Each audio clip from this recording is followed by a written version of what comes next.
ဒီနေ့ကျွန်တော်ပြောပြပေးခြင်းတဲ့အကြောင်းအရာကတော့လူတစ်ယောက်ကလိုချင်တာဆန္ဒရှိတာကိုဘယ်လိုမျိုးအင်္ဂလိပ်လိုရေးမလဲပြောမလဲကျွန်တော်တို့အင်္ဂလိပ်မှာကြတော့လိုချင်တာကိုလိုချင်တဲ့ဟာတွေပြောဖို့အတွက်ဆိုရင်ဘာနဲ့ပြောလဲဆိုတော့ကျွန်တော်တို့က want ဆိုတဲ့စကားလုံးနဲ့ပြောတယ်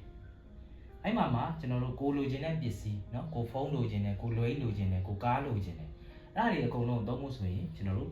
သူ့ရဲ့ pattern လေးဖြစ်တဲ့ I want plus နောက်ကကိုလိုချင်တဲ့ပစ္စည်းထည့်ပြောလို့ရတယ်ကဲကျွန်တော်ဥပမာစာကြောင်းလေးတွေကြည့်ကြည့်အောင်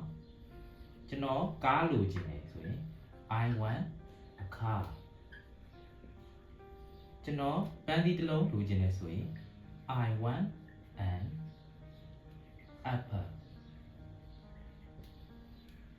ငါအခန်းတစ်ခန်းလိုချင်တယ်ဆိုရင် I want a room အဲ့လိုမျိုးသုံးလို့ရတယ်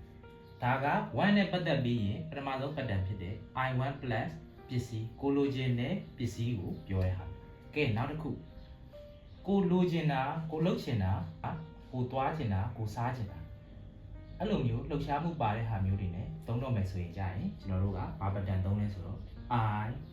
want ဆိုပြီးတော့နောက်မှာ2လေးတစ်လုံးပါပြီးရခါကျရင်ကျွန်တော်တို့သူ့နောက်မှာကျတော့ကိုလှုပ်ချင်တာတွေကိုထည့်ပြီးတော့ရှိတယ်။ကဲအဲ့ဒါဆိုရင်ဥပမာစာကြောင်းလေးကြည့်အောင်။ငါသွားခြင်းလဲဆိုရင်ကျွန်တော်တို့ I want to go ပြီးရင်ငါစားခြင်းလဲဆိုရင် I want to eat ငါအိတ်ခြင်းလဲဆိုရင် I want to sleepဒီမှာဆိုရင်ကျွန်တော်တို့ကလှုပ်ချင်တာနဲ့ပတ်သက်တာတွေဆိုရင် I want to နဲ့သုံးပြီးတော့ပစ္စည်းတွေကိုလိုချင်တာတွေဆိုရင်တော့ want နဲ့သုံးတာတော့သတိထားမယ်အခုကျွန်တော် want နဲ့ပတ်သက်ပြီးတော့အသုံးအနှုန်းလေးကိုသင်ပြီးပြီဆိုတော့မိတ်ဆွေတို့လည်းကိုလိုချင်တာကိုသွားချင်တာကိုဖြစ်ချင်တာတွေနဲ့ဆိုပတ်သက်ပြီးတော့ဒီ pattern နှစ်ခုတည်းကနေပြီးတော့ကိုကြိုက်တဲ့ဟာလေးတွေကိုအောက်မှာ comment ရှိခဲ့ပြီ